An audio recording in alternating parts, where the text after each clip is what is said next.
중환자실의 두꺼운 유리벽 너머로 어머니의 희미한 숨소리가 보였다. 각종 의료기기들이 내는 차가운 기계음이 한지원에게는 어머니의 생명이 꺼져가는 소리처럼 들렸다. 방금 전 의사는 무표정한 얼굴로 사형 선고를 내렸다.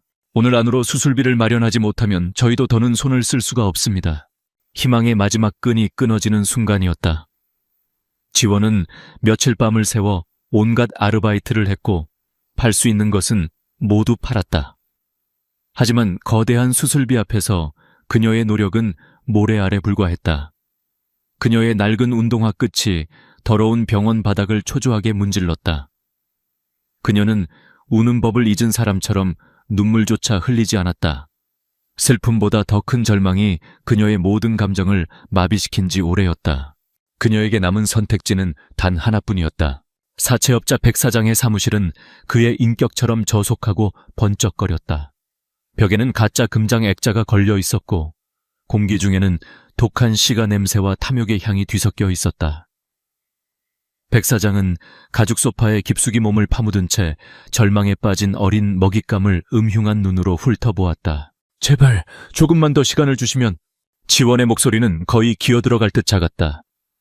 백 사장은 비웃음을 터뜨렸다. 시간 아가씨 병원 시계는 내 시계보다 훨씬 빨리 돌아갈 텐데 내 어머니 목숨값이 얼만지 잊었어. 그는 서랍에서 서류 한 뭉치를 꺼내 테이블 위로 던졌다. 하지만 방법이 아주 없는 건 아니지. 그의 눈이 탐욕스럽게 빛났다. 나에게 아주 부유하고 아주 특별한 고객이 한 명 있어. 그 양반이 1년 동안 곁에 있어줄 조용한 동반자를 찾고 있거든. 계약서에 사인만 하면 네 어머니 병원비는 물론이고 네 빚까지 전부 해결될 거야. 그것은 계약서라기보다는 노예 문서에 가까웠다. 의린 한지원은 갑이 지정하는 장소에서 거주해야 하며 갑의 합리적인 모든 지시에 복종해야 한다. 1년이라는 시간 동안 그녀의 모든 것은 갑의 소유가 된다. 그녀를 인간이 아닌 하나의 물건으로 취급하는 조항들이 빼곡했다. 이건 말도 안 돼요. 말이 안 돼. 그럼 지금 당장 네 어머니 호흡기를 떼는 건 말이 되고. 백 사장의 협박에 지원의 눈앞이 캄캄해졌다. 산소 마스크 아래에서 힘겹게 숨을 쉬는 어머니의 얼굴이 떠올랐다. 그녀는 떨리는 손으로 펜을 잡았다. 펜 끝이 종이에 닿는 순간 그녀는 자신의 영혼을 파는 소리를 들었다. 그녀는 기계적으로 자신의 이름을 적어 넣었다. 계약서에 잉크가 마르기도 전에 그녀는 백 사장의 부하들에게 이끌려 검은색 차에 태워졌다. 병원으로 돌아가 어머니의 얼굴을 한 번만이라도 더 보고 싶었지만 허락되지 않았다. 그녀는 마치 화물처럼 다뤄졌다. 차에 타기 직전 그녀는 간신히 병원 원무과에 전화를 걸어 수술비가 입금되었음을 확인하는 것만 허락받았다. 결제가 확인되었습니다. 라는 차가운 음성을 듣는 순간 그녀의 세상은 완전히 끝났다.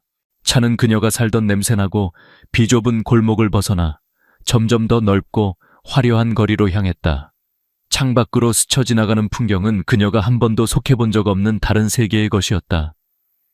그녀는 자신의 과거와 자신의 삶으로부터 납치당하고 있었다. 얼마나 달렸을까?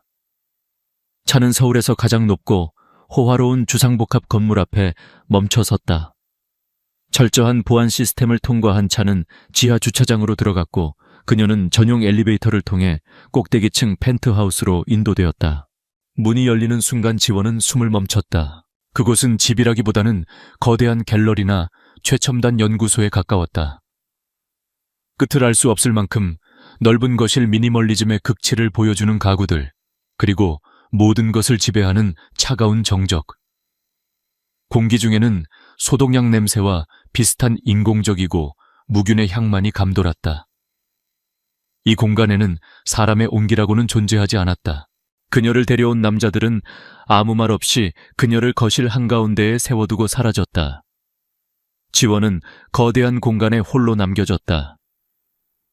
불안과 공포가 그녀의 심장을 옥죄었다. 그녀는 얼마나 오랫동안 그렇게 서 있었는지 알 수 없었다. 10분 혹은 1시간, 시간 감각이 사라졌다. 마침내 안쪽 복도에서 발소리가 들려왔다. 한 남자가 나타났다. 그는 키가 컸고 완벽한 몸매를 가지고 있었다. 비싸 보이지만 어떤 로고도 없는 단순한 검은색 실내복을 입고 있었다. 조각처럼 잘생긴 얼굴에는 어떤 감정도 담겨 있지 않았다. 그는 그녀를 사람이 아닌 새로 들여온 가구나 장식품을 훑어보듯 위아래로 훑어보았다. 그의 시선은 차갑고 무감정했으며 상대를 평가하고 분석하는 듯했다. 그는 자기소개조차 하지 않았다. 대신 그는 얇고 세련된 태블릿 PC 하나를 그녀에게 건넸다. 규칙이 들어있다. 그의 목소리는 대리석 바닥처럼 차갑고 건조했다. 내 방은 복도 끝이다. 내 서재와 내 침실에는 들어오지 마라. 불필요한 소음을 내지 말고 허락 없이 아무것도 만지지 마라. 오늘부터 1년이다. 그것이 전부였다. 그는 다른 말 없이 돌아서서 다시 복도 안으로 사라졌다. 마치 그녀가 존재하지 않는 것처럼. 지원은 텅 빈 거실에 혼자 남아 손에 들린 차가운 태블릿 PC를 내려다보았다. 매끄러운 화면 위로 창백하고 길 잃은 자신의 얼굴이 비쳤다. 계약은 이행되었다. 그녀의 금빛 세장 속에서의 삶이 그렇게 시작되고 있었다. 강민준의 펜트하우스에서의 삶은 금빛 세장 속에서의 삶이었다. 한지원은 거대하고 호화롭지만 영혼은 없는 공간에 갇혔다. 그녀의 하루는 정해진 규칙에 따라 기계적으로 흘러갔다. 아침에 일어나면 유령처럼 나타났다가 사라지는 가사도우미가 차려놓은 음식을 거대한 식탁에서 홀로 먹었다. 식사가 끝나면 그녀에게 허락된 유일한 공간인 복도 끝방으로 돌아와 온종일 시간을 죽였다. 방은 최고급 가구와 시설로 꾸며져 있었지만 그 어디에도 그녀의 흔적은 없었다. 모든 것이 차갑고 낯설었다. 하지만 지원은 무너지지 않았다. 그녀는 자신만의 방식으로 버텨냈다. 그녀가 이 지옥 같은 곳에 올 때 유일하게 챙겨온 것은 어머니가 주신 낡은 시집 한 권이었다. 그녀는 소파에 앉아 닳고 다른 책의 페이지를 넘기며 어머니의 온기를 느꼈다. 시의 구절들은 그녀에게 잠시나마 현실을 잊게 해주는 유일한 위안이었다. 그녀는 계약서의 조항들을 철저히 지켰다. 불필요한 소음을 내지 않았고 아무것도 요구하지 않았으며 그의 눈에 띄지 않으려 애썼다. 그녀는 그림자처럼 조용히 자신의 존재감을 지우며 하루하루를 견뎌냈다. 강민준에게 한지원은 그저 존재하는 것이었다. 그는 아침 일찍 일어나 개인 헬스장에서 격렬하게 운동을 하고 진 코퍼레이션으로 출근해 전쟁 같은 하루를 보냈다. 늦은 밤 집에 돌아와서는 서재에서 다시 일에 몰두했다. 그의 삶은 오차 없는 기계처럼 움직였고 그 기계의 부품이 아닌 모든 것은 무의미했다. 한지원은 그의 일상에 어떤 영향도 미치지 않는 그저 배경의 일부일 뿐이었다. 그는 그녀를 산 이유를 벌써 잊어가고 있었다.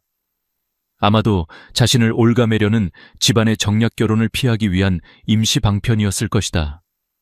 혹은 그저 충동적인 변덕이었을지도 모른다. 그에게 중요한 것은 아니었다.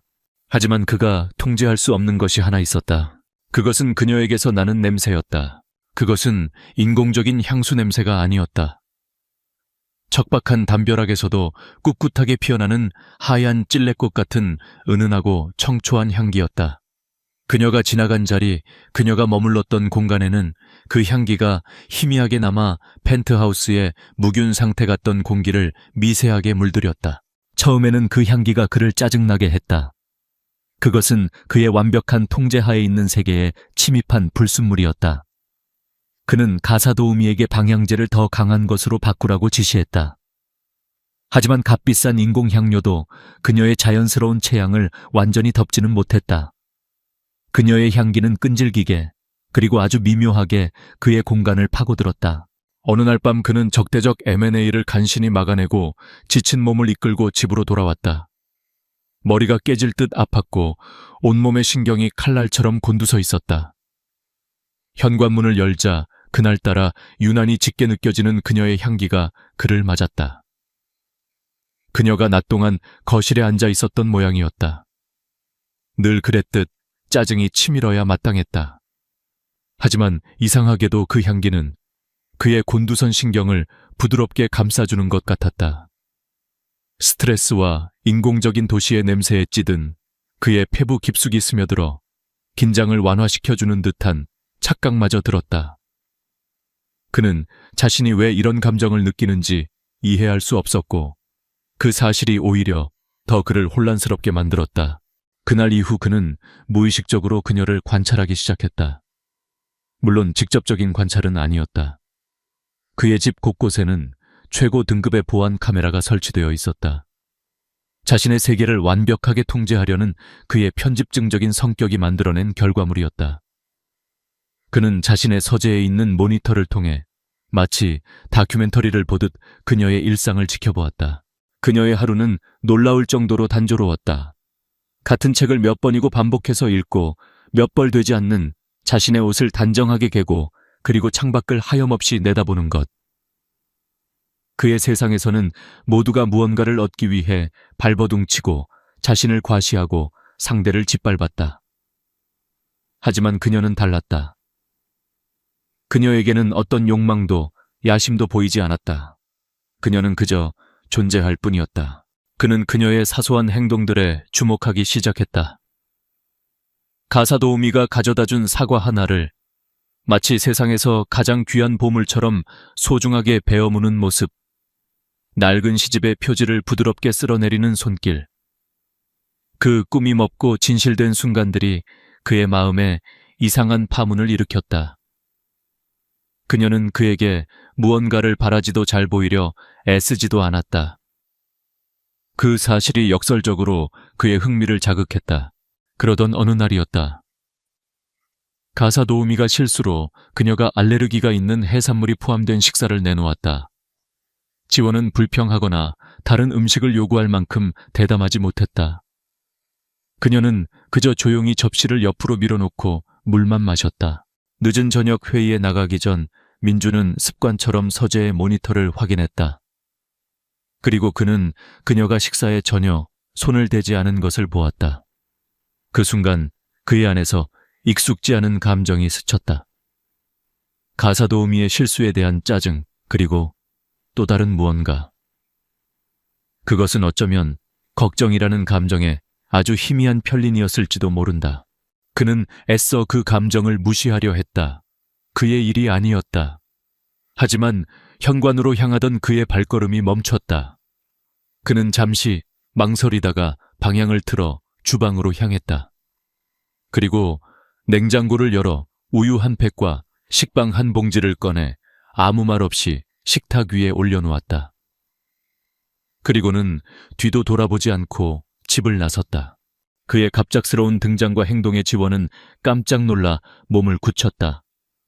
그녀는 식탁 위에 놓인 빵과 우유를 그리고 이미 닫힌 현관문을 번갈아 보았다. 그것은 그가 그녀에게 한 최초의 거래가 아닌 행위였다. 그들 사이의 얼음장 같은 벽에 아주 작은 금이 가는 순간이었다. 지원은 그 단순한 음식을 한참 동안 바라보았다. 그녀의 마음속에 새로운 감정이 피어났다. 그것은 두려움도 체념도 아닌 복잡하고 혼란스러운 무언가였다. 그는 여전히 그녀를 소유한 차가운 주인이었지만 아주 잠깐 그는 거의 인간처럼 보였다. 강민준의 밤은 늘 전쟁이었다. 그의 침실은 세상에서 가장 안전하고 비싼 요새였지만 어둠이 내리면 그를 보호해주지 못했다. 수면은 그에게 휴식이 아닌 피할 수 없는 고문이었다. 그는 최고급 매트리스 위에서 몇 시간이고 뒤척였다. 의사가 처방한 가장 강력한 수면제도, 심리치료사기 권한 명상도 그의 머릿속을 떠도는 악령들을 쫓아내지 못했다. 결국 지쳐 잠이 들면 어김없이 그날의 악몽이 시작되었다. 빗줄기가 세차게 차창을 때리는 소리, 타이어가 아스팔트에 끌리는 찢어지는 비명, 그리고 쇠가 찌그러지는 굉음과 함께 찾아오는 충격. 피냄새와 비명이 뒤섞인 아수라장 속에서 그는 무언가를 필사적으로 붙잡으려 하지만 손가락 사이로 모든 것이 빠져나갔다. 그는 늘 식은땀에 흠뻑 젖어 자신의 비명 소리에 잠에서 깨어났다. 10년이 넘도록 그의 밤은 그렇게 부서져 내리고 있었다. 그날 밤도 마찬가지였다. 지독한 악몽에서 깨어난 그는 더 이상 침대에 누워 있을 수 없었다. 칠흑 같은 어둠이 그를 집어삼킬 것 같았다. 그는 물 한 잔을 마시기 위해 침실을 나섰다. 펜트하우스는 달빛을 받아 푸르게 빛나고 있었고 완벽한 정적이 흘렀다. 거실을 지나던 그는 현기증을 느끼며 휘청거렸다. 온몸의 기력이 다 빠져나간 듯했다. 그는 자신도 모르게 거실 소파 위로 쓰러지듯 몸을 기댔다. 한지원이 낮 동안 시집을 읽으며 앉아있던 바로 그 자리였다. 그 순간 은은한 찔레꽃 향기가 그의 지친 몸을 감쌌다. 그는 너무 지쳐서 그 향기를 밀어낼 생각조차 하지 못했다. 오히려 이상하게도 그 향기는 악몽의 잔상으로 날카롭게 곤두서 있던 그의 신경을 부드럽게 진정시켜 주었다. 어둠을 밀어내고 그의 머릿속을 채웠던 비명소리를 잠재우는 듯했다. 그는 소파 쿠션에 얼굴을 묻었다. 그리고 자신도 모르는 사이에 깊은 잠에 빠져들었다. 약에 취해 억지로 잠드는 토막난 잠이 아니었다. 10년 만에 처음으로 그는 아무런 꿈도 꾸지 않고 깊고 평화로운 잠을 잤다. 다음 날 아침 그는 소파에서 눈을 떴다. 통유리창으로 쏟아져 들어오는 아침 햇살에 눈이 부셨다. 그는 혼란스러웠다. 몸이 놀라울 정도로 가벼웠다. 늘 그를 짓누르던 만성적인 두통과 피로감이 사라져 있었다. 세상이 몇 년 만에 처음으로 선명하게 보였다. 그는 이성적인 인간이었다. 그는 어젯밤과 다른 변수들을 분석했다. 잠든 장소가 침대가 아닌 소파였다는 것, 그리고 그녀의 향기. 그는 우연의 일치라고 결론 내렸다. 하지만 그 생각은 그의 마음 한구석에 작은 씨앗처럼 심어졌다. 그날 밤 그는 다시 자신의 침실에서 잠을 청했다. 어김없이 악몽이 그를 찾아왔다. 다음 날 밤 그는 절박함에 이끌려 조용한 실험을 감행했다. 그는 거실 소파에 쿠션 하나를 몰래 자신의 침실로 가져왔다. 스스로가 생각해도 어처구니 없고 비과학적인 행동이었다. 그는 차가운 실크 베개 대신 그녀의 희미한 향기가 밴 그 쿠션을 끌어안았다. 그리고 기적이 일어났다. 그는 다시 꿈없는 깊은 잠을 잤다. 이 발견은 모든 것을 바꾸어 놓았다. 그가 사들인 여자, 그가 하나의 물건으로 취급했던 한지원의 존재가 이제 그의 생존에 필수적인 약이 되어버렸다. 세상 모든 것을 자신의 통제하에 두어야 직성이 풀리는 그에게 자신의 가장 근본적인 욕구인 수면을 타인에게 의존하게 되었다는 사실은 끔찍한 취약점이었다. 그는 그녀에게 중독되기 시작했다. 그녀를 향한 그의 관찰은 이제 단순한 호기심이 아니었다. 자신의 유일한 치료제를 안전하게 보관하고 관리하려는 필사적인 감시였다. 그의 삶에 미세한 변화가 생겼다. 그는 가사 도우미를 통해 그녀가 좋아하는 음식들을 식탁에 올리게 했다. 날씨가 추워지자 그녀의 방에 더 따뜻한 담요를 넣어주도록 지시했다. 모든 것은 간접적으로 아무런 설명 없이 이루어졌다. 지원은 이 작은 변화들을 감지했다. 어느 날부터인가 식탁에는 자신이 좋아하는 소박한 나물 반찬들이 올라왔다. 방은 늘 적정한 온도를 유지했고 밤에는 더 포근한 이불을 덮을 수 있었다. 하지만 주인의 얼굴은 여전히 차갑고 무관심했다. 그 부조화는 그녀를 혼란스럽게 만들었다. 이것도 계약의 일부일까? 아니면 자신을 시험하는 것일까? 그녀는 경계를 풀지 않았지만 그의 행동은 그녀의 마음에 풀리지 않는 수수께끼로 남았다. 어느 날 저녁 그녀는 방으로 돌아가다가 복도에서 자신의 유일한 보물인 시집을 떨어뜨렸다. 하필이면 그때 서재에서 나오던 강민준과 마주쳤다. 그녀의 심장이 쿵 내려앉았다. 그녀는 황급히 몸을 숙여 책을 주우려 했다. 그 순간 그가 걸음을 멈췄다. 그는 바닥에 떨어진 낡고 해진 시집을, 그리고 당황해서 어쩔 줄 모르는 그녀의 얼굴을 차갑게 내려다보았다.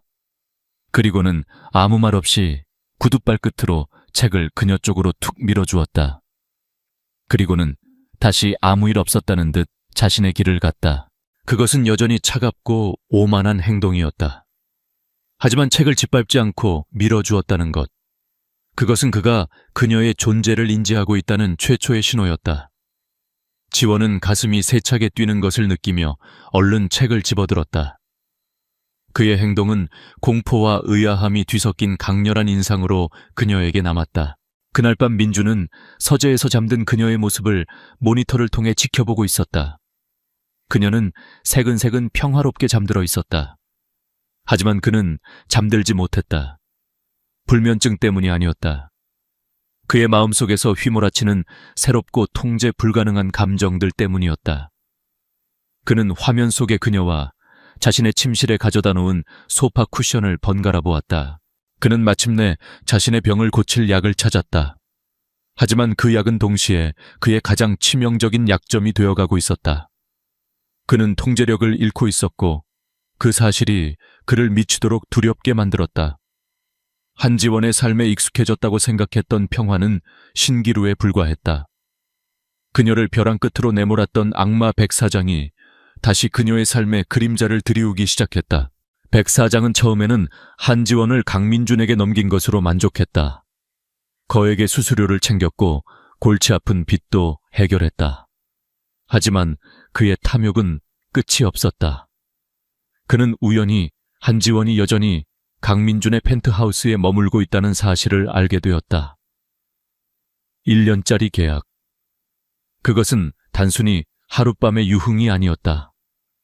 진 코퍼레이션의 냉혈한으로 소문난 강민준이 그 가난한 계집애를 1년 동안이나 곁에 두고 있다는 사실은 백 사장의 머릿속에서 거대한 황금알을 낳는 거위의 이미지를 만들어냈다. 강민준의 약점. 백 사장은 비열한 미소를 지었다. 그는 더 큰 판을 벌이기로 결심했다. 그는 강민준을 직접 건드릴 배짱은 없었다.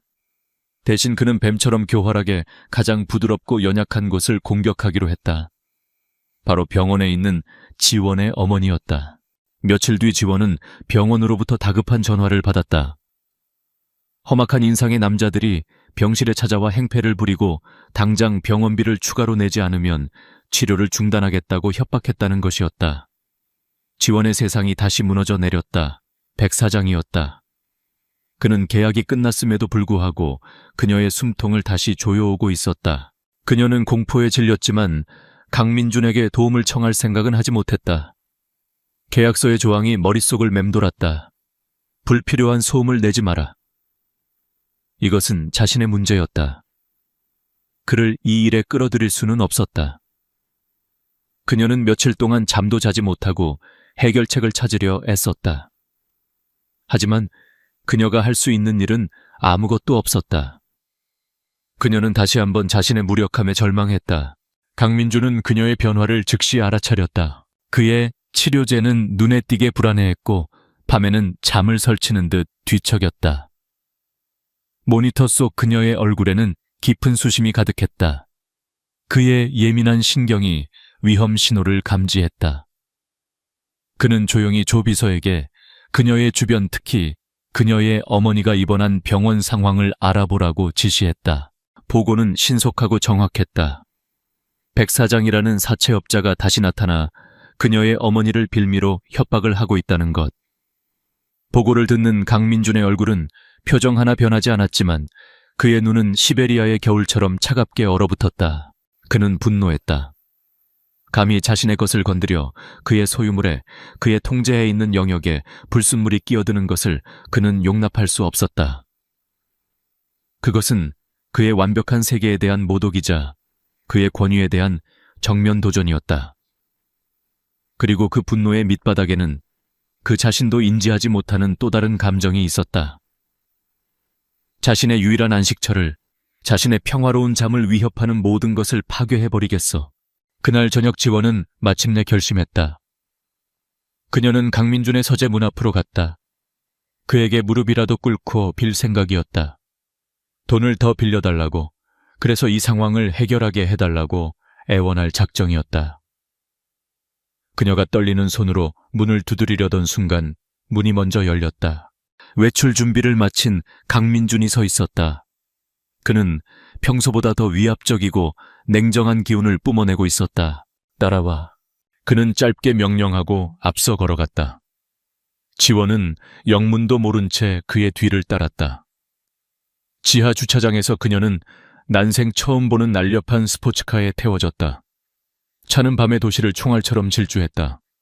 그녀는 겁에 질려 어디로 가는지 묻지도 못했다. 차가 멈춘 곳은 낡고 음산한 부두의 한 폐창고 앞이었다. 민주는 차에서 내려 그녀에게도 내리라는 눈짓을 했다. 그녀가 차에서 내리자 건장한 남자들이 나타나 그녀를 데리고 창고 안으로 들어갔다. 창고 안은 희미한 정우 불빛만이 어둠을 밝히고 있었다. 그리고 그 중앙에는 의자에 묶인 채 피투성이가 되어 있는 백 사장이 있었다. 그의 주변에는 민준의 비서인 조 비서와 한눈에 봐도 평범한 사람들이 아닌 검은 양복의 남자들이 서 있었다. 지원은 눈앞의 광경에 숨을 쉴 수가 없었다. 이게 무슨... 민준은 그녀의 반응에는 아랑곳하지 않고 백 사장에게 다가갔다. 그는 하얀 손수건으로 구두 끝에 묻은 먼지를 우아하게 닦아내며 지극히 차분한 목소리로 말했다. 백 사장, 사업에도 지켜야 할 선이라는 게 있지. 당신은 그 선을 넘었어. 백 사장은 공포에 질린 눈으로 그를 올려다보며 필사적으로 외쳤다. 잘못했습니다. 다시는 그 여자 앞에 나타나지 않겠습니다. 제발 목숨만. 민주는 그의 말을 잘랐다. 기회는 있었지. 하지만 당신이 걷어찼어. 그는 조비서에게 고갯짓했다. 조비서는 서류 뭉치 하나를 백 사장 앞에 던졌다. 그것은 백 사장의 모든 불법 탈세, 협박, 폭행 등의 범죄 증거들이었다. 이 서류들은 지금쯤 검찰청과 국세청에 도착했을 거야. 당신의 남은 인생은 아마 차가운 감방에서 보내게 되겠지. 당신이 굴리던 돈, 당신이 믿었던 인맥, 그 모든 게 오늘부로 사라지는 거야. 민준의 목소리는 얼음처럼 차가웠지만 그의 눈은 불꽃처럼 타오르고 있었다. 지원은 처음 보는 그의 모습에 온몸이 굳어버렸다. 늘 무관심하고 차갑기만 하던 남자. 그녀를 물건처럼 취급하던 남자. 그 남자가 지금 그녀를 위해 움직이고 있었다. 그 방식은 피비린내 나고 무자비했지만 그 목적은 명백히 그녀를 보호하기 위한 것이었다. 민주는 마지막으로 백 사장에게 몸을 숙여 속삭였다. 그리고 한 가지만 더. 다시 한번 그녀나 그녀의 가족에게 손가락 하나라도 대면 그땐 법이 아니라 내가 직접 당신의 숨을 끊어줄 테니 명심해. 그 말을 끝으로 그는 돌아섰다. 그는 더 이상 백 사장에게 눈길 한 번 주지 않았다. 그는 경악과 공포로 굳어있는 지원의 손목을 잡고 창고 밖으로 이끌었다. 채 돌아와서도 두 사람 사이에는 침묵이 흘렀다. 지원은 자신의 옆에 앉은 남자가 낯설었다. 그는 자신을 돈으로 산 주인이자 동시에 자신을 지켜준 보호자였다. 그의 힘은 그녀를 두렵게 했지만 아이러니하게도 그 힘 덕분에 그녀는 난생 처음으로 안전하다는 감정을 느꼈다. 지독한 모순이었다. 펜트하우스에 돌아온 후 민주는 그녀에게 위스키 한 잔을 건넸다. 그녀는 떨리는 손으로 잔을 받아들었다. 이제 아무도 당신과 당신 어머니를 괴롭히지 못해. 그가 처음으로 그녀에게 건넨 위로처럼 들리는 말이었다. 왜 이렇게까지? 지원이 간신히 물었다. 그는 잠시 그녀를 바라보다가 시선을 창밖의 야경으로 돌렸다. 내 것에 누가 손대는 걸 싫어해서. 그의 대답은 여전히 오만하고 소유욕에 가득 차 있었다. 하지만 지원은 그 말 뒤에 숨겨진 다른 무언가를 느꼈다. 그는 단순히 자신의 소유물을 지킨 것이 아니었다. 그의 행동에는 그 이상의 감정이 담겨 있었다. 그날 밤 지원은 자신의 방 침대에 누워 잠을 이루지 못했다. 그녀의 마음속은 온통 혼란으로 가득했다. 그에 대한 두려움, 그리고 정체를 알 수 없는 안도감. 그녀는 더 이상 그를 단순한 주인으로 볼 수 없게 되었다. 그들 사이의 관계는 그날 밤 폐창고의 피비린내와 함께 돌이킬 수 없이 변해버렸다. 백 사장은 감옥에 갔지만 강민준의 마음은 편치 않았다. 그의 예리한 직감은 이 모든 사건의 배후에 더 거대한 그림자가 도사리고 있음을 경고하고 있었다. 백 사장 같은 하찮은 잡배가 진 코퍼레이션의 총수인 자신을 상대로 이런 대담한 협박을 벌일 리 없었다. 누군가 뒤에서 판을 짜고 백 사장을 장기말로 이용한 것이 분명했다. 그는 서재에서 조비서에게 지시를 내렸다. 그의 목소리는 그 어느 때보다 차가웠다. 백 사장의 모든 것을 파헤쳐 지난 몇 년간의 통화 기록 자금 흐름, 그가 만나고 다닌 모든 인간들, 실오라기 하나 남기지 말고 전부 다. 조비서의 팀은 밤낮 없이 움직였다. 그리고 며칠 뒤 먼지 쌓인 데이터 더미 속에서 의미 있는 이름 하나를 발견해냈다. 유성중공업의 양 회장. 강민준의 집안과 오랫동안 적대 관계에 있었던 늙고 교활한 독사 같은 자였다. 백 사장의 계좌로 의심스러운 자금이 흘러들어간 출처가 바로 양 회장의 아들이 운영하는 유령 회사였다. 양 회장, 유성, 그 이름들은 강민준의 뇌리에 잠들어 있던 괴물을 깨웠다. 수면 아래에 억지로 가라앉혀 두었던 끔찍한 과거의 편린들이 수면 위로 떠올랐다. 15년 전 비가 억수같이 쏟아지던 밤이었다.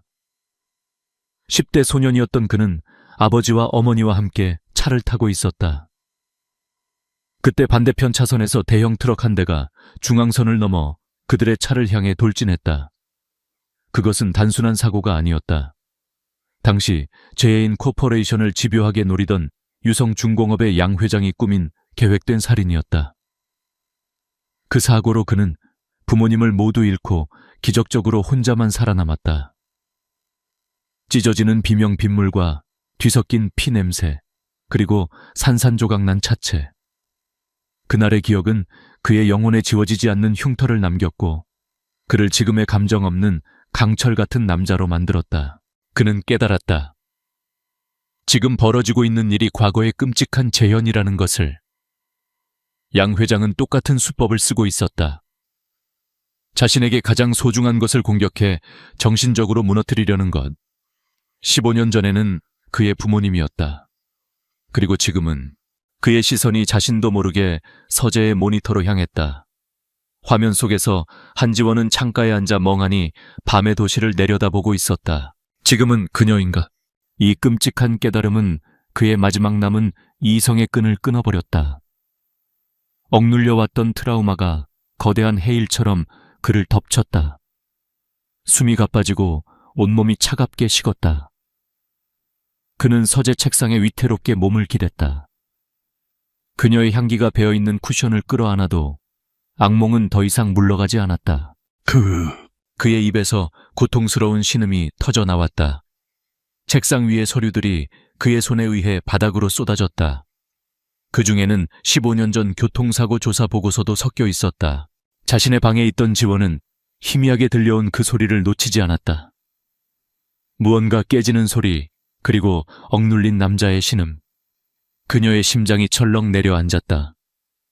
무슨 일이 생긴 걸까? 그의 서재에는 들어가지 마라. 그의 명령이 뇌리를 스쳤지만 그녀의 몸은 이미 움직이고 있었다.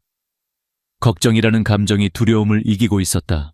그녀는 조심스럽게 소리나지 않게 그의 서재 문 앞으로 다가갔다. 문은 살짝 열려 있었다. 틈새로 보이는 서재 안의 풍경에 그녀는 숨을 멈췄다. 방금 전까지만 해도 세상을 호령하던 오만한 CEO는 없었다. 그 자리에는 식은땀을 흘리며 거친 숨을 몰아쉬는 길 잃고 상처 입은 한 남자가 있을 뿐이었다. 그의 주변에는 서류들이 어지럽게 흩어져 있었고 그의 눈은 깊은 고통과 공포로 가득 차 있었다. 순간 그에 대한 그녀의 모든 두려움이 눈 녹듯 사라졌다. 그 자리에는 연민과 가슴 아픈 공감이 차올랐다.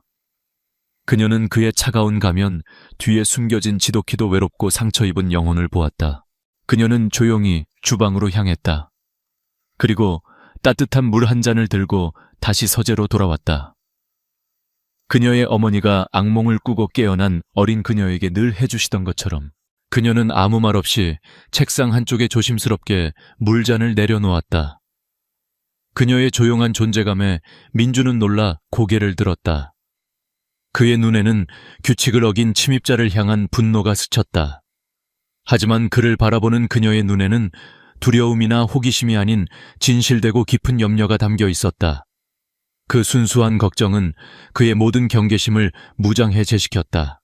그녀는 작은 목소리로 속삭였다. 괜찮지 않아도 괜찮아요.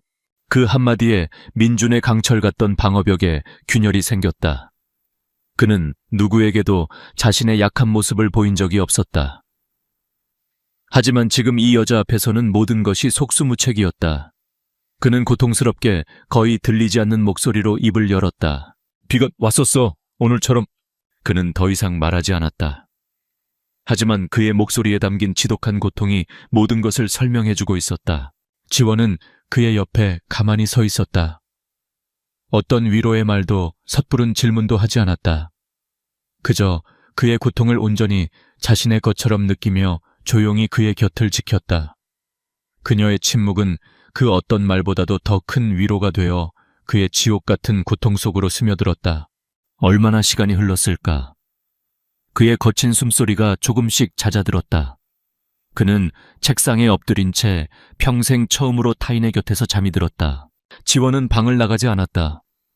그녀는 서재 한쪽의 작은 의자에 앉아 잠든 그의 모습을 지켜보았다. 그의 중독은 이제 변해버렸다. 더 이상 잠을 자기 위해 그녀의 향기가 필요한 것이 아니었다. 그는 자신의 내면의 악마들을 잠재우기 위해 그녀의 존재 자체를 필요로 하게 되었다. 그녀는 그의 안식처가 되었다. 그리고 그녀에게 그는 더 이상 두렵기만 한 주인이 아니었다. 그 역시 보호가 필요한 상처 입은 사람이었다. 그날 밤 어두운 서재에서 말없이 나눈 교감은 두 사람의 관계를 그 누구도 예상치 못한 방향으로 이끌고 있었다. 서재에서의 그날 밤 이후 강민주는 변했다. 그의 눈은 여전히 차가웠지만 그 안에는 새로운 불꽃이 타오르고 있었다. 그것은 복수심과 그리고 자신의 유일한 안식처를 지키려는 맹수의 결이었다. 그는 더 이상 양 회장의 공격을 방어만 하지 않을 터였다. 그는 덫을 놓기로 결심했다. 15년 묵은 악연을 자신의 손으로 완전히 끊어버릴 덫을. 그의 계획은 대담하고 위험했다.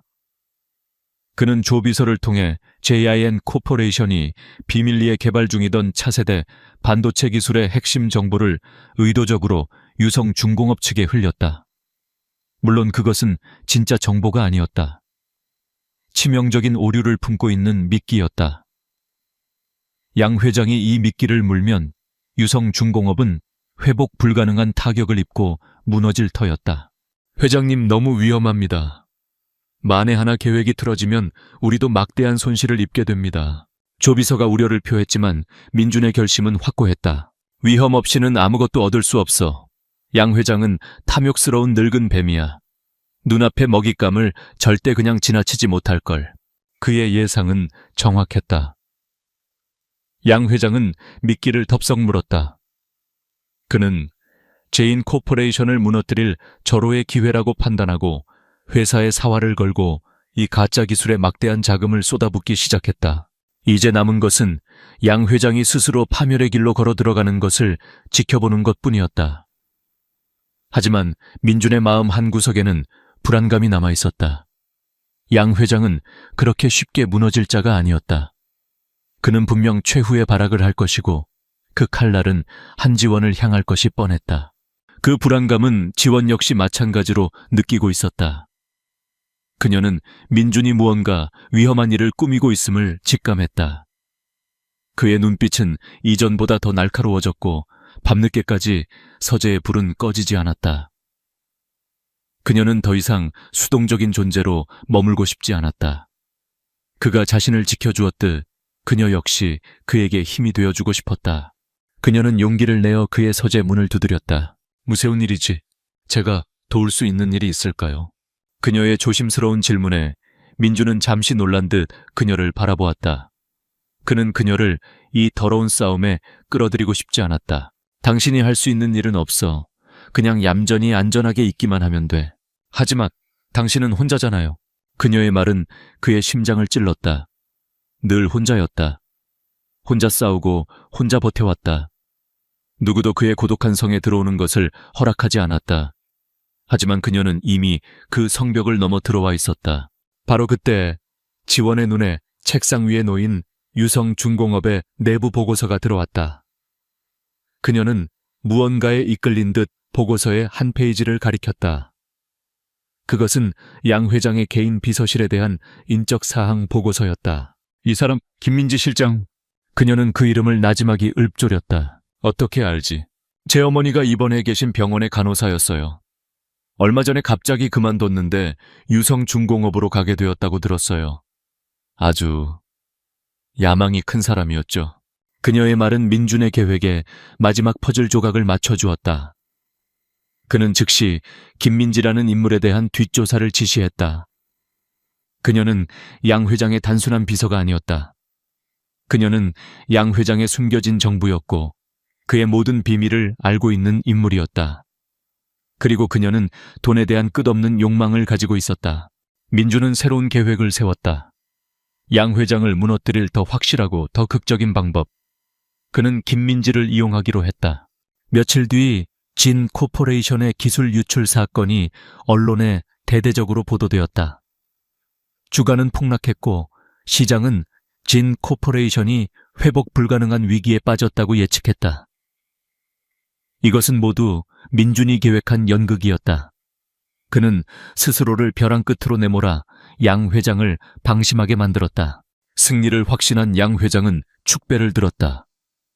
그는 자신의 비서인 김민지와 함께 호텔 스위트룸에서 비밀스러운 축하 파티를 열었다. 바로 그곳에 강민준이 나타났다. 오래 기다리게 했군 양 회장. 민준의 갑작스러운 등장에 양 회장은 경악했다. 하지만 그는 이내 비웃음을 되찾았다. 패배자가 여기까지 어쩐 일인가? 무릎이라도 꿇으러 왔나? 글쎄 오늘 무릎을 꿇게 될 사람이 누굴까? 민준이 손가락을 튕기자 스위트룸의 대형 TV 화면이 켜졌다. 화면에는 양 회장이 김민지에게 유성중공업의 비자금 내역과 주가 조작 계획을 자랑스럽게 떠벌리는 장면이 고스란히 담겨 있었다. 몰래 카메라 영상이었다.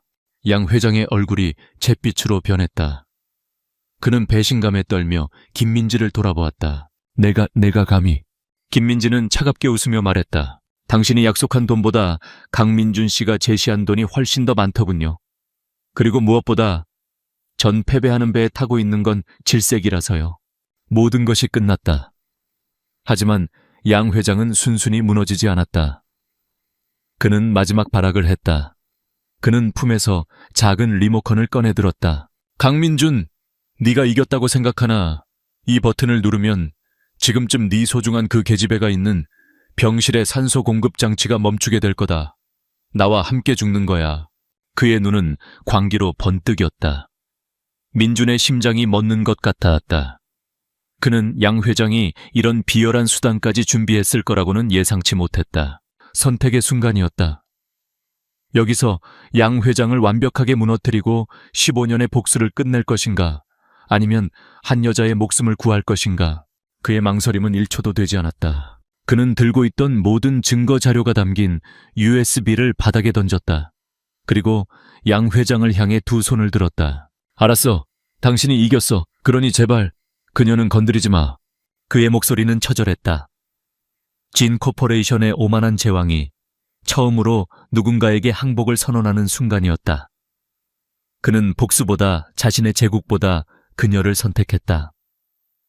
그의 행동은 그가 그녀를 얼마나 깊이 사랑하는지를 증명하는 가장 완벽한 고백이었다. 양 회장이 승리감에 도취되어 미친 듯이 웃는 순간 스위트룸의 문이 박살나며 경찰 특공대가 들이닥쳤다. 그리고 그의 손에 들려있던 리모컨은 조 비서가 쏜 테이저건에 맞아 바닥으로 떨어졌다. 모든 것은 민준의 계산 안에 있었다. 그는 양 회장이 이런 식으로 나올 것을 예측하고 한지원과 그녀의 어머니를 이미 안전한 곳으로 옮긴 뒤였다. 병실에 있던 것은 마네킹이었고 리모컨은 아무런 기능도 없는 가짜였다. 이럴 수가. 양 회장은 자신의 눈앞에서 벌어진 일을 믿을 수 없다는 듯 주저앉았다. 그의 제국은 완벽하게 무너져 내렸다. 혼란이 정리된 후 민주는 텅 빈 스위트룸에 홀로 서 있었다. 그는 방금 전 자신의 모든 것을 버려서라도 그녀를 지키려 했던 자신의 모습을 떠올렸다. 그는 더 이상 과거의 복수에 얽매인 유령이 아니었다. 그는 사랑하는 여자를 지키기 위해 기꺼이 모든 것을 포기할 수 있는 한 명의 남자였다. 그는 깨달았다. 진짜 승리는 양 회장을 무너뜨린 것이 아니라 그녀를 얻은 것이라는 사실을. 이제 그에게 남은 마지막 과제는 그녀에게 자신의 진심을 전하는 것뿐이었다. 양 회장이 몰락하고 며칠이 지났다. 세상은 유성중공업의 붕괴와 제2인 코퍼레이션의 극적인 승리에 대한 뉴스로 떠들썩했다. 하지만 강민준과 한지원은 그 모든 소음으로부터 벗어나 있었다. 민준은 지원을 데리고 서울 외곽의 한적하고 공기 좋은 곳에 위치한 최고급 요양병원으로 향했다. 그녀의 어머니는 이미 이곳으로 안전하게 옮겨져 성공적으로 수술을 마치고 회복 중이었다. 지원은 유리창 너머로 평온한 얼굴로 잠들어 있는 어머니의 모습을 보았다. 오랫동안 고통에 시달리던 어머니의 얼굴에 처음으로 편안한 기색이 서려 있었다. 그녀의 눈에서 뜨거운 눈물이 흘러내렸다. 안도와 감사의 눈물이었다. 병원 복도에서 민주는 그녀에게 서류 봉투 하나를 건넸다. 봉투 안에는 두 종류의 서류가 들어있었다. 하나는 너덜너덜해진 이제는 아무런 효력도 없는 그들의 첫 번째 계약서였다. 그리고 다른 하나는 바다가 보이는 아름다운 작은 집의 등기 권리증과 그녀와 어머니가 평생 아무 걱정 없이 살아갈 수 있을 만큼의 돈이 들어있는 통장이었다. 이제 당신은 자유야, 한지원 씨. 그의 목소리는 지극히 부드러웠다. 1년은 아직 안 됐지만 우리의 계약은 이걸로 끝났어. 이건 그동안 당신이 겪은 일에 대한 보상이야. 그는 옳은 일을 하려고 애쓰고 있었다. 그녀를 자유롭게 놓아주는 것. 그녀가 그의 위험한 세계에서 벗어나 평범한 삶을 되찾는 것. 그것이 그녀가 가장 원하는 일이라고 그는 믿고 있었다. 하지만 지원은 서류를 받지 않았다. 그녀는 서류와 그의 얼굴을 번갈아 보았다. 그녀가 느낀 것은 그토록 원하던 해방감이 아닌 심장을 저미는 깊은 슬픔이었다. 금빛 3장에서의 자유는 그녀가 꿈꾸던 것이었지만 그로부터의 자유는 감당할 수 없는 상실감으로 다가왔다. 이게 끝인가요? 그녀의 목소리가 미세하게 떨렸다. 당신에게는 처음부터 끝까지 모든 게 그저 거래였나요? 그녀의 반응은 민준을 놀라게 했다. 그는 기쁨의 눈물을 예상했지. 이런 슬픔과 원망이 섞인 질문을 예상한 것이 아니었다. 그는 이해할 수 없었다. 이게 당신이 원하던 게 아니었나. 그 순간 지원은 마지막 남은 모든 용기를 끌어모았다. 그녀는 고개를 들어 그의 눈을 똑바로 바라보았다. 나는 집이나 돈을 원하지 않아요. 나는 배웠어요. 화려한 세상 속에 사는 것도 외롭지만 내 심장을 뛰게 하는 사람 없이 사는 건 어쩌면 더 외로운 일일지도 모른다는 걸요. 그것은 서툴지만 세상에서 가장 절실한 고백이었다. 민주는 그 자리에 얼어붙었다. 그의 머릿속에서 모든 것이 재구성되었다. 그가 쌓아 올렸던 마지막 이성의 벽이 완전히 허물어져 내렸다. 그는 이전에는 한 번도 보여준 적 없는 절박한 안도감이 가득한 몸짓으로 그녀를 자신의 품으로 끌어당겼다. 가지마. 그의 목소리는 감정에 겨워 잠겨 있었다. 제발, 나를 떠나지 마. 내가 틀렸어. 당신을 자유롭게 해주는 게 옳은 일이라고 생각했어. 하지만 당신이 떠난다고 생각하는 것만으로도 그건 그 어떤 악몽보다도 끔찍해. 그는 그녀의 어깨를 잡고 그녀의 눈을 깊이 들여다보았다. 그리고 새로운 계약을 제안했다. 이전의 계약은 끝났어.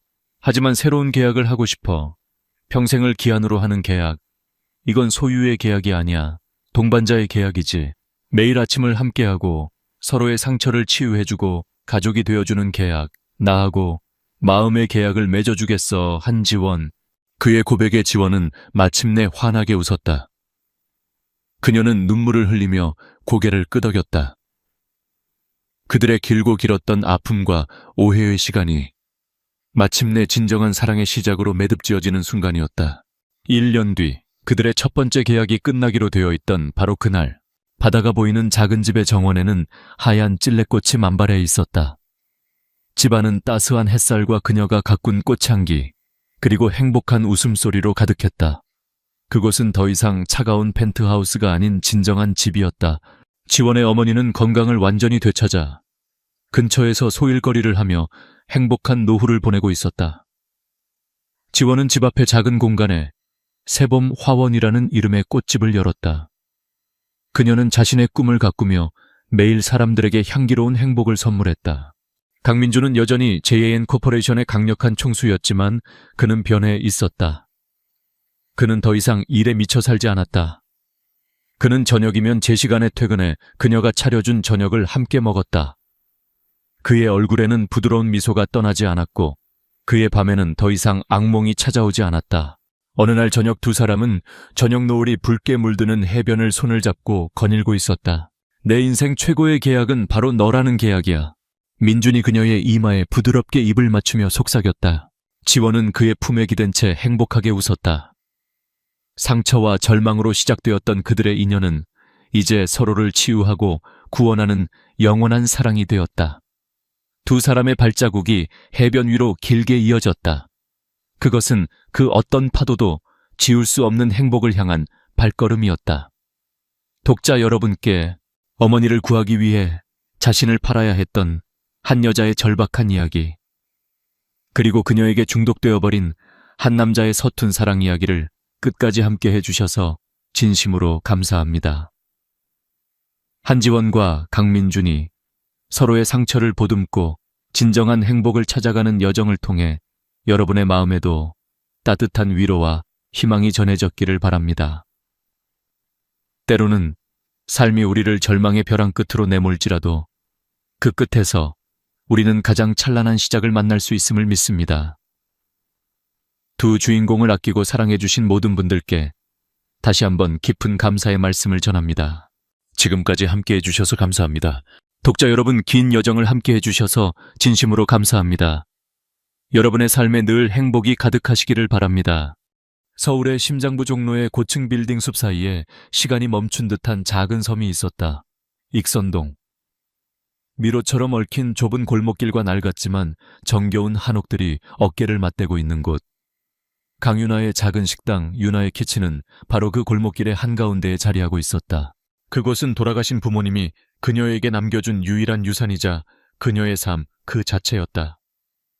그녀는 매일 아침 정성껏 육수를 끓이고 신선한 재료를 다듬으며 하루를 시작했다. 그녀의 작은 식당은 화려하지는 않았지만 언제나 맛있는 음식 냄새와 사람들의 따뜻한 웃음소리로 가득 차 있었다. 하지만 그 평화로운 일상 위로 거대한 재벌 기업 청아그룹의 그림자가 들이우기 시작했다. 청아그룹은 익선동 전체를 밀어버리고 그 자리에 거대한 복합 쇼핑몰을 짓겠다는 계획을 발표했다. 그들의 계획 안에 윤아의 작은 식당과 이웃들의 삶의 터전은 그저 지워버려야 할 낡은 과거일 뿐이었다. 동네는 발칵 뒤집혔다. 상인들은 평생을 바친 가게를 잃을 위기에 처했고 골목을 지켜온 노인들은 집에서 쫓겨날 처지가 되었다. 그들 대부분은 거대한 그룹의 보상금 제한 앞에서 절망하고 포기하려 했다.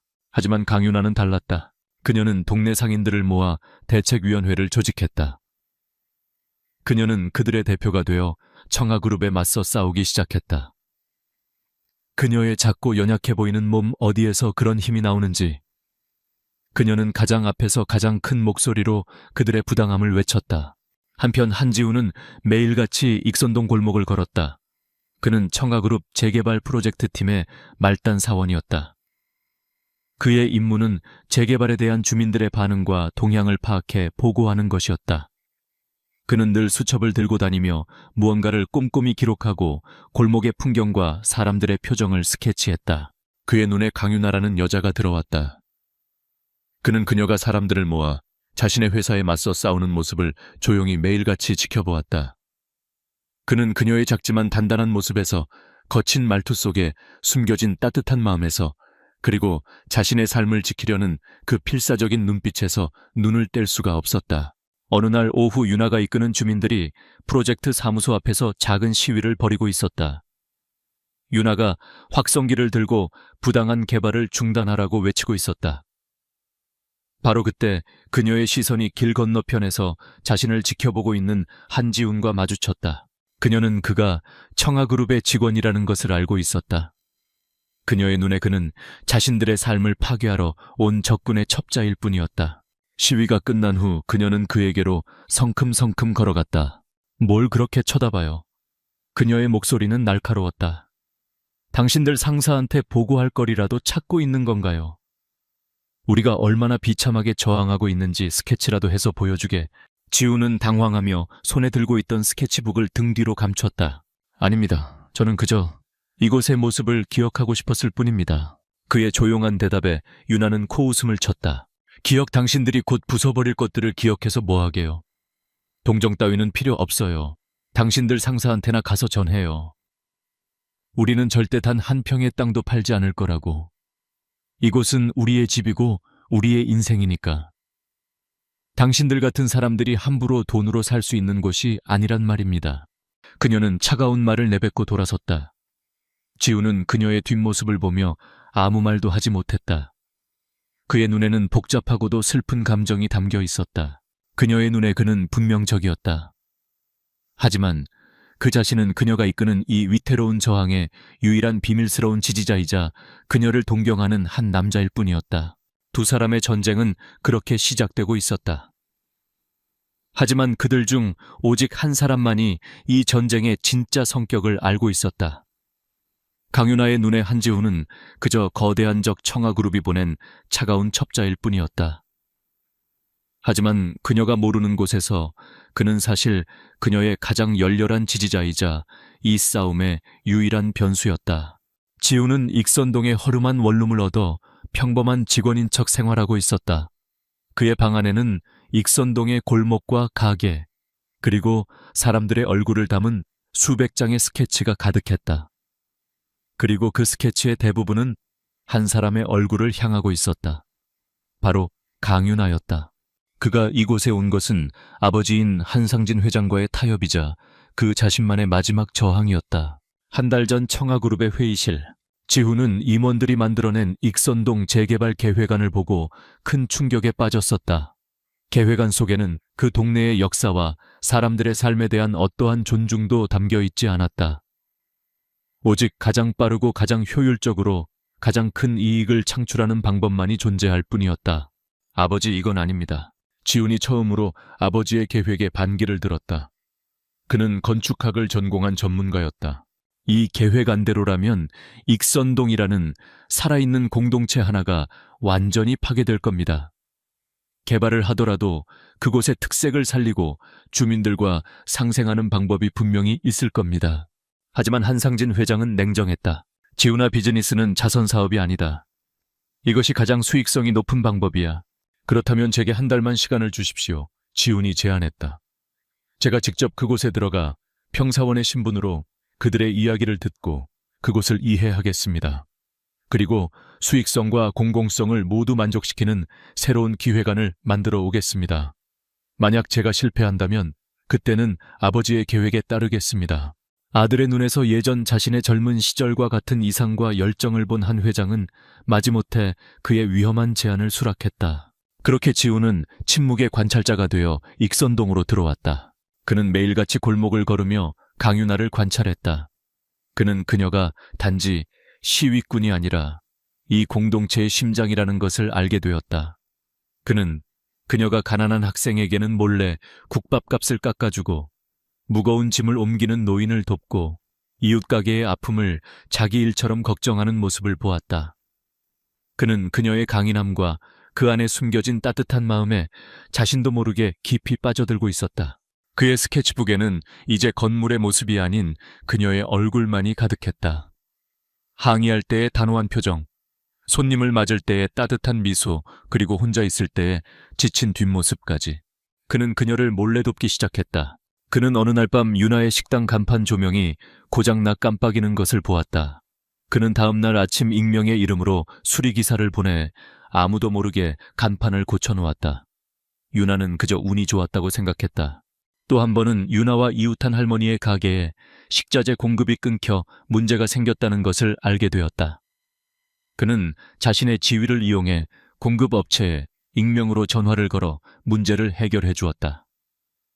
할머니는 그저 공급업체의 변덕이 해결되었다고 기뻐했다. 지우는 그림자 속에서 그녀의 세상을 지키기 위해 조용히 움직였다. 그리고 마침내 그는 자신의 새로운 기획안을 완성했다. 그것은 익선동의 한옥 골목길의 정취를 그대로 살리면서 현대적인 편의 시설과 상생할 수 있는, 그리고 충분한 수익성까지 확보할 수 있는 그야말로 혁신적인 기획안이었다. 그는 자신의 기획안을 들고 창밖을 보았다. 유나의 키친에서는 늦은 시간까지 불이 켜져 있었다. 그는 이제 이 기획안을 들고 아버지에게 가야 했다. 그것은 이 동네와 그녀의 세상을 구할 수 있는 유일한 열쇠였다. 하지만 동시에 그것은 자신의 정체를 밝혀야만 하는 판도라의 상자이기도 했다. 자신이 그토록 경멸하던 청아그룹 회장의 아들이라는 사실을 그녀가 알게 된다면 과연 그녀는 자신을 어떻게 생각할까? 그녀는 자신을 용서할 수 있을까? 그는 자신을 향해 맹렬하게 저항하던 그녀의 얼굴을 떠올렸다. 그리고 자신이 그녀를 사랑하게 되었다는 사실을 깨달았다. 그는 이제 자신의 모든 것을 걸고 그녀의 세상 안으로 들어갈 준비를 해야만 했다. 한지훈이 완성한 새로운 기획안은 그의 책상 서랍 안에서 조용히 잠자고 있었다. 그는 아직 때가 아니라고 생각했다. 강윤아의 마음을 얻기 전에, 그녀의 신뢰를 얻기 전에 자신의 정체를 밝히고 이 기획안을 내미는 것은 또 다른 방식의 기만일 뿐이라고 여겼다. 하지만 시간은 그를 기다려주지 않았다. 그의 아버지 한상진 회장의 인내심이 바닥을 드러내고 있었다. 이사회의 압박은 점점 더 거세졌고 그는 아들에게 최후 통첩을 날렸다. 지훈아, 내게 준 한 달의 시간이 거의 다 되어간다. 이번 주까지 내 기획안을 가져오지 못하면 기존의 계획대로 철거를 강행할 수밖에 없다. 지훈의 마음은 타들어갔다. 그는 자신의 신념과 윤아를 향한 마음 사이에서 고뇌했다.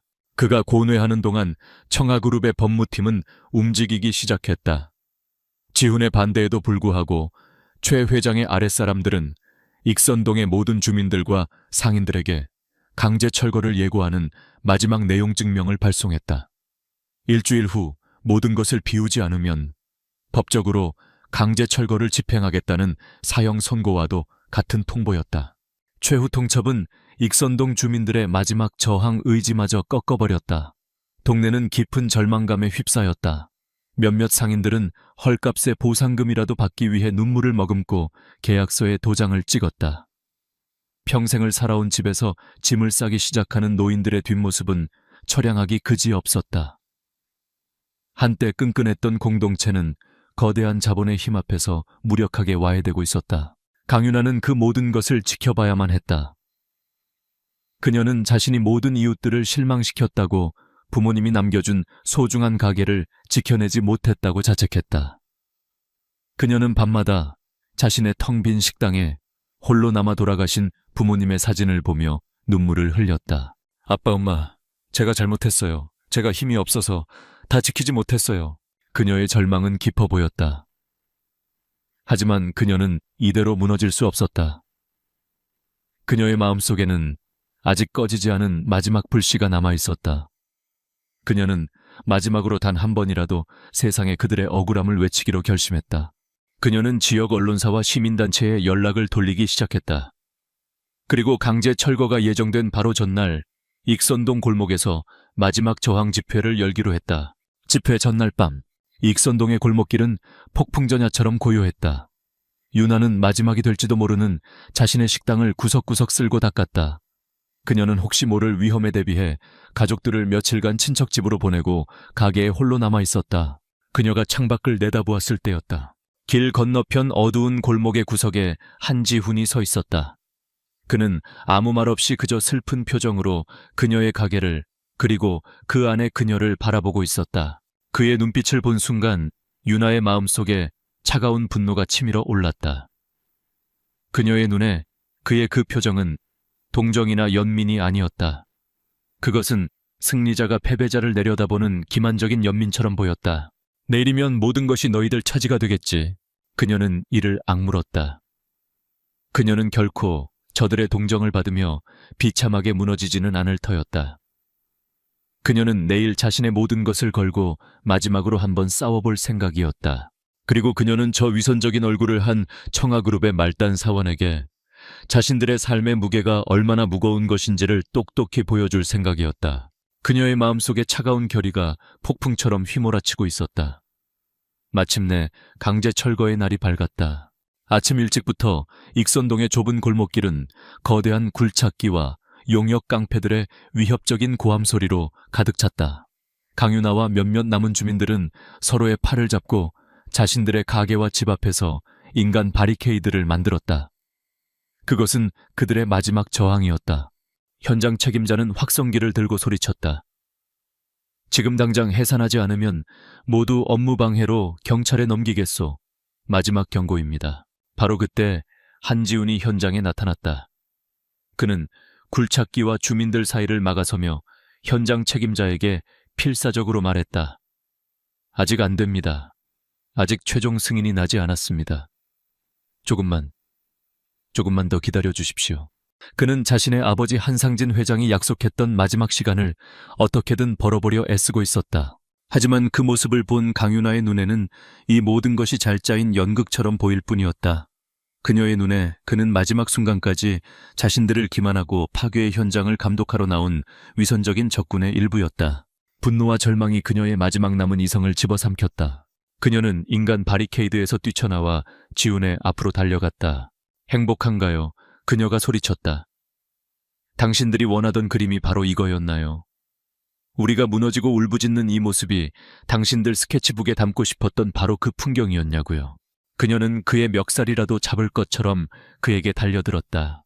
당신 같은 앞잡이들은 그녀는 지난 몇 달간의 모든 서름과 분노 절망을 담아 손을 높이 들어 올렸다. 주제 파악 좀 해. 여긴 우리 집이야. 우리 인생이라고 당장 꺼져. 잭. 날카로운 마찰음과 함께 그녀의 손바닥이 그의 뺨에 정확하게 꽂혔다.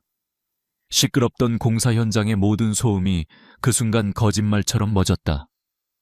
주민들도 용역 깡패들도 모두 이 광경을 보고 그 자리에서 얼어붙었다. 지훈은 아무런 반응도 하지 않았다. 그는 그저 자신의 뺨을 때린 그녀를 이해할 수 없을 만큼 깊고 슬픈 눈으로 바라볼 뿐이었다. 그의 뺨 위로 붉은 손자국이 선명하게 피어올랐다. 모두가 숨을 죽인 그 침묵 속에서 지훈이 입을 열었다. 그의 목소리는 조용했지만 그곳에 있는 모든 사람들의 귀에 박힐 만큼 무겁고 진실되게 울렸다. 당신 말이 맞습니다. 죄송합니다. 그리고 그는 모두가 지켜보는 앞에서 상상조차 할 수 없었던 행동을 했다. 그는 그녀의 앞에 한쪽 무릎을 꿇었다. 굴착기와 폐허가 될 위기에 처한 골목길, 그리고 절망에 빠진 사람들 앞에서 그는 자신의 주머니에서 작고 검은 벨벳 상자를 꺼내 들었다. 상자가 열리고 그 안에서 아침 햇살을 받아 눈부시게 빛나는 작고 아름다운 반지가 모습을 드러냈다. 강윤아 씨, 그가 그녀의 눈을 똑바로 쳐다보며 말했다. 지금이 최악의 순간이라는 거 압니다. 그리고 제 방법이 서툴렀다는 것도 압니다. 하지만 제 진심을 증명할 방법이 이것밖에는 없습니다. 저와 결혼해 주시겠습니까? 유나의 머릿속이 하얗게 비어버렸다. 그녀는 이 남자가 자신을 조롱하기 위해 미쳐버렸다고 생각했다. 바로 그때였다. 끼익 하는 소리와 함께 검은색 최고급 세단 한 대가 공사장 입구에 멈춰섰다. 차에서 내린 것은 한상진 회장의 비서실장이었다. 그는 다급한 표정으로 무릎을 꿇고 있는 지훈에게 달려와 깊이 허리를 숙였다. 도련님, 그의 외침에 유나의 심장이 멎는 듯했다. 비서실장은 주인은 아랑곳하지 않고 지훈에게 보고했다. 회장님께서 기다리십니다. 만약 그분을 설득하지 못하면 원래 계획대로 철거를 진행하라고 하셨습니다. 제발 이제 그만. 도련님, 회장님, 설득. 그 단어들이 유나의 머릿속에서 거대한 폭풍이 되어 휘몰아쳤다. 그녀는 눈앞의 모든 것을 다시 보았다. 자신의 뺨을 맞고도 슬픈 눈으로 자신을 보던 남자. 굴착기 앞에서 무릎을 꿇고 반지를 내민 남자. 그리고 그에게 도련님이라 부르며 허리를 숙이는 비서. 그녀가 지난 몇 달간 경멸하고 증오하고 방금 전 자신의 손으로 뺨을 때렸던 저 말단 사원이 사실은 이 모든 것을 멈출 수도 시작할 수도 있는 이 거대한 제국의 유일한 상속자였다. 그녀 자신의 손에 남아있는 뺨을 때렸던 그 얼얼한 감각과 그의 손에 들린 반지의 눈부신 빛, 그리고 도련님이라는 단어가 그녀의 세상 속에서 현실감을 잃고 거대한 혼돈 속으로 무너져 내리고 있었다. 모든 것이 멈춰버린 듯한 그 순간 한지훈은 천천히 자리에서 일어났다. 그는 자신의 뺨에 남은 붉은 손자국을 신경 쓰지도 않았다. 그는 오직 충격과 혼란, 그리고 수치심으로 가득 찬 강윤아의 눈을 바라보았다. 그는 그녀에게 나지막이 속삭였다. 당신의 대답은 기다리겠습니다. 그리고 그는 자신을 향해 달려온 비서실장을 돌아보았다. 그의 눈빛은 더 이상 온화한 평사원의 그것이 아니었다. 그의 목소리에는 이 거대한 그룹의 후계자다운 차갑고도 절대적인 명령이 담겨 있었다. 아버지께 전해 오늘 철거는 모두 취소라고, 그리고 내일 아침 긴급 이사회를 소집하도록 해. 내가 직접 새로운 기획안을 발표하겠다고. 비서실장은 도련님의 그 단호한 모습에 잠시 놀랐지만 이내 깊이 허리를 숙이고 그의 명령을 수행하기 위해 움직였다. 그 모든 광경을 지켜보던 강윤아는 더 이상 그 자리에 서 있을 수가 없었다. 그녀는 자신을 향해 쏟아지는 동네 사람들의 의아한 시선과 용역, 깡패들의 겁먹은 얼굴들을 뒤로 한 채 자신의 식당으로 도망치듯 달려갔다. 그녀는 가게 문을 걸어 잠그고 그 자리에 주저앉았다.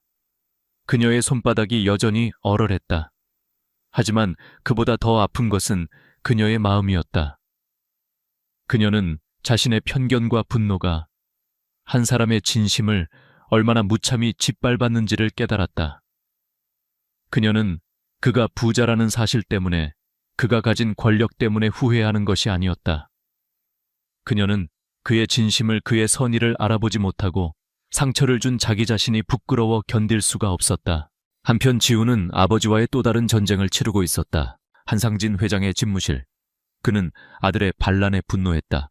고작 그 식당 계집애 하나 때문에 그룹 전체를 위기에 빠뜨리겠다는 거냐. 네가 지금 제정신이야. 하지만 지우는 물러서지 않았다. 그는 아버지가 가장 자랑스러워했던 바로 그 냉철한 논리와 데이터로 아버지를 설득하기 시작했다. 그는 자신이 지난 한 달간 밤을 새워 만든 새로운 익선동 재개발 기획안을 아버지 앞에 펼쳐놓았다. 그의 기획안은 기존의 것을 완전히 파괴하는 것이 아니었다. 그것은 익선동의 역사적인 가치와 작은 가게들의 개성을 그대로 살리면서 그곳을 서울의 가장 독특하고 매력적인 문화 중심지로 만드는 상생의 계획이었다. 그는 이 계획이 단기적인 이익은 적을지 몰라도 장기적으로는 청가그룹의 브랜드 가치를 높이고 훨씬 더 큰 이익을 가져다 줄 것임을 완벽한 데이터로 증명해 보였다. 이것은 여자 하나를 위한 계획이 아닙니다, 아버지. 이것은 돈만 아는 건설사가 아닌 문화를 만들고 역사를 존중하는 기업으로서 청가그룹이 나아가야 할 새로운 방향에 대한 제안입니다. 다음 날 열린 긴급 이사회. 회의실의 모든 임원들은 지훈의 기획안을 풋내기에 이상주의적인 망상이라며 비웃었다. 그들은 오직 자신들의 이익을 보장해줄 기존의 계획안만을 지지했다. 지훈은 그들의 모든 공격을 혼자서 아주 침착하고 논리적으로 방어해냈다. 그는 더 이상 어수룩한 관찰자가 아니었다. 그는 이 프로젝트의 모든 것을 10년은 연구한 전문가처럼 모든 질문에 막힘없이 대답했다. 그의 눈에는 회사의 미래를 내다보는 리더의 해안과 자신의 신념을 지키려는 강한 의지가 담겨 있었다. 결국 그의 열정과 완벽한 논리에 몇몇 이사들의 마음이 움직이기 시작했다. 그리고 마침내 최종 투표의 순간, 지훈의 기획안은 아주 근소한 차이로 기적처럼 통과되었다. 그는 자신의 힘을 사용했다. 하지만 그것은 상대를 짓밟는 힘이 아닌 설득하고 변화시키고 더 나은 방향을 제시하는 새로운 종류의 힘이었다. 그날 저녁 강윤아는 자신의 작은 식당 안에서 스마트폰으로 그 소식을 접했다. 청아그룹 익선동 재개발 계획 전면 수정. 상생을 목표로 한 새로운 프로젝트로 변경.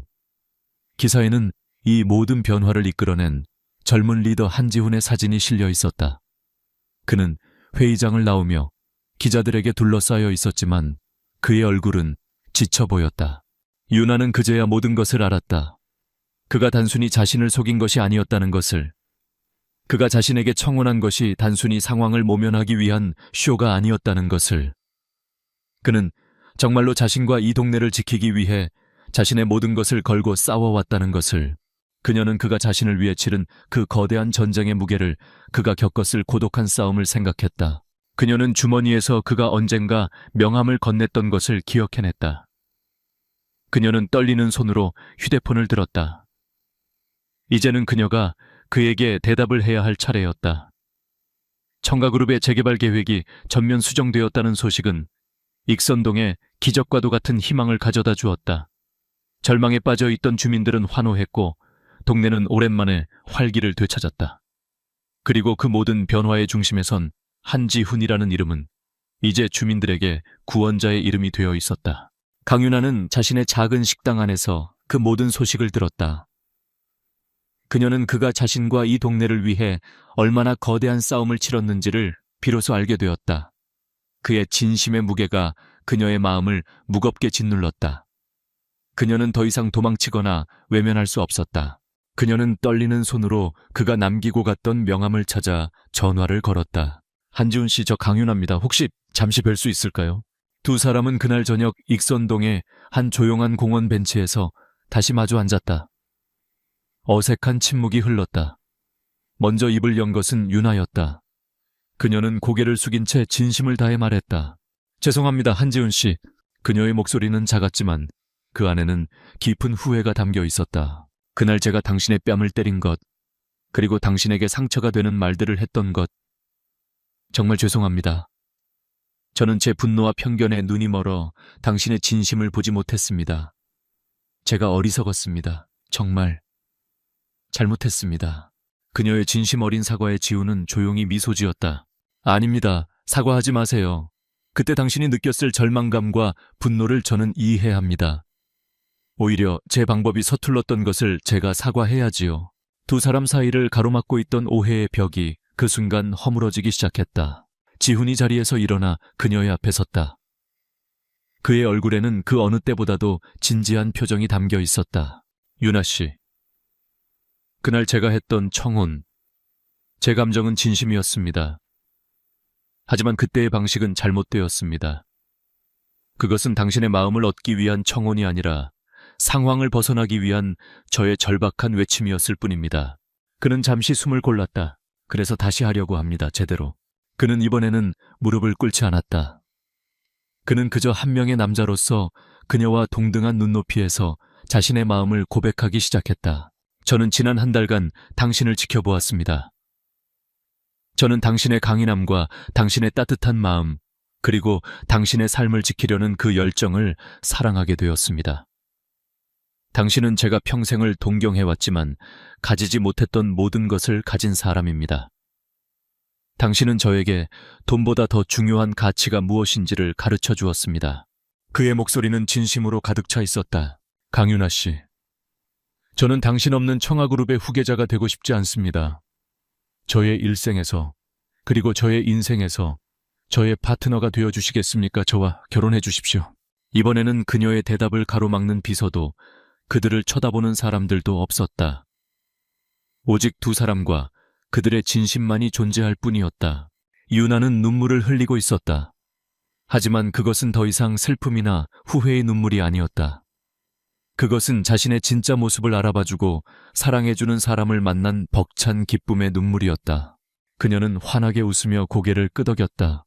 몇 달 후, 익선동의 재개발은 한지훈의 새로운 기획안대로 순조롭게 진행되고 있었다. 낡고 위험한 것들은 보수되었지만 골목의 정취와 역사는 그대로 보존되었다. 윤아와 지훈은 이제 연인이 되어 함께 그 골목길을 걷고 있었다. 윤아의 키친은 이제 철거될 위기에서 벗어나 익선동의 가장 사랑받는 맛집으로 더욱 유명해졌다. 그들의 사랑은 가난한 여자와 재벌 남자의 동화 같은 이야기가 아니었다. 그것은 서로의 가장 최악의 모습을 본 후에야 비로소 서로의 가장 좋은 모습을 알아보게 된 두 사람의 현실적인 이야기였다. 그들의 관계는 지위나 돈이 아닌 서로의 인격에 대한 깊은 존중과 함께 어려움을 이겨낸 단단한 신뢰 위에 세워져 있었다. 지훈은 윤아의 손을 잡았다. 두 사람은 함께 자신들이 지켜낸 그리고 앞으로 함께 만들어갈 아름다운 동네의 미래를 바라보았다. 그들의 진짜 사랑은 그날의 그 거친 뺨 한 대와 서툴렀던 반지 하나로부터 비로소 시작되고 있었다.